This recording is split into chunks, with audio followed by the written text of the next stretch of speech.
বাবা আমার পাশে বসে আছেন ভারত বিখ্যাত এক ব্যক্তিত্ব পদ্মশ্রী কাজী মাসুম আক্তার, যিনি আজ হিন্দু সনাতনীদের জন্য লড়াই করে যাচ্ছেন। যেন বাংলাদেশে যেমন মুক্তিযোদ্ধারা লড়াই করেছিল হিন্দুদের রক্ষা করার জন্য, আজকে হিন্দু সনাতনীদের রক্ষার্থে আমার পাশে রয়েছেন পদ্মশ্রী কাজী মাসুম আক্তার। আমাদের গতকাল হয়ে গেল ভবার হরবোলা মন্দির থেকে রথযাত্রা এই দীঘার সমুদ্র সৈকতে অত্যন্ত সফলতার সঙ্গে হাজার হাজার মানুষ রথের দড়ি টেনেছে, প্রসাদ পেয়েছে। এবং আমি মাসুমদাকে এ বিষয়ে কিছু বলবো, তার অনুভূতি। আজ 27, হ্যাঁ আজকে 28, গতকাল 27, আজ 28 জুন 2025। আমরা দীঘার সমুদ্র তীরে বসে আছি।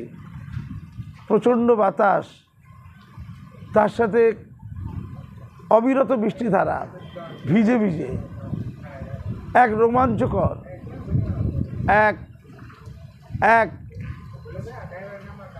না জানা অনুভূতি, ওনার বয়স কত? আপনার 82 বছর। ভিজছেন, আমিও ভিজছি। সেটের নিচে বটে, কিন্তু এই সেট বাদ মানছে না বৃষ্টিকে।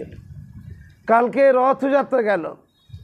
রথযাত্রায় ভবার হরবোলা মন্দির ও আশ্রম থেকে ভবার হরবোলা মন্দির আশ্রমের কর্ণধার আচার্য ডক্টর গোপাল খেত্রী মহারাজ, তার নেতৃত্বে এক সুন্দর সৌম্য এবং স্বতঃস্ফূর্ত এক রথযাত্রা সম্পন্ন হলো।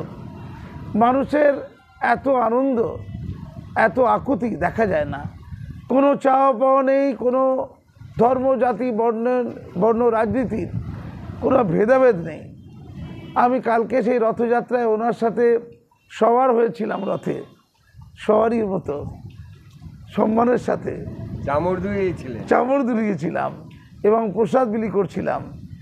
না, প্রসাদের প্রাচুর্য ছিল না, ছিল এক গভীরতম আন্তরিকতা, এক গভীরতম আত্মিক বোধ, এক শ্রদ্ধা ভক্তি। জগন্নাথ দেবের যে আশীর্বাদ, তা যেন ফল্গু ধারার মতো মানুষ গ্রহণ করছিল এই রথযাত্রার মধ্য দিয়ে। আমি জাতি, ধর্ম, বর্ণ নির্বিশেষে, রাজনীতি নির্বিশেষে সব মানুষকে বলতে চাই, আসুন না, জগন্নাথ দেব ভক্তির সাথে আনন্দের সম্মিলন ঘটিয়েছিল এই রথযাত্রায় কেন্দ্র করে। মানুষের মাঝে তিনি এসেছিলেন। আমরা শুধু মানুষের কথা ভাবি, মানুষকে আনন্দ দিই। ভবা পাগলার আশ্রমে ভবা পাগলা যে প্রেমের গান গেয়েছে, যে মানবতার আরতি ছড়িয়েছে সমাজে, সেখানে কোনো ভেদাভেদ নেই, যে শুধুই প্রেম। মানুষকে আপন করে নিই। মানুষের মধ্যে কাঁটাতারের বেড়া যারা তৈরি করছে, তা মোচন করতে হবে। দিনের শেষে যে ক্ষুধার্ত সেই শিশু কাঁদছে, দিনের শেষে সেই মা যে তার সন্তান হারিয়েছে, তার কোনো ধর্ম, বর্ণ, জাতি, শ্রেণী কিচ্ছুটি হয় না, শুধু দুঃখ হয়। আর যখন প্রাপ্তি আসে, শুধু পাওয়া হয়। এই যে পাওয়া, এই পাওয়া আধ্যাত্মিকতায় যাক, আত্মিকতায় যাক। ভারতবর্ষ গোটা পিছিয়ে কোথায় এগিয়ে আছে জানেন? সেটা আধ্যাত্মিকতায়, আমাদের আত্মার উন্মোচনে, আমাদের প্রেমের উদ্ভাসনে। আমরা গতকাল যে রথযাত্রা করলাম, ঘুরলাম, তাতে কি কাড়াকাড়ি! আমাদের কাছে আর প্রসাদ নেই। শেষ যখন, তখনও দেখি মানুষের ঢল। আবার দৌড়চ্ছি কোথায় প্রসাদ পাই। ব্যাপারটা কি, আমাদের এই যে চাওয়া, মানে এত মানুষ এসেছিল যে আমরা কুলকিনারা করতে পারিনি, হিসেব করতে পারিনি। আমাদের হিসেবের বাইরে ছিল।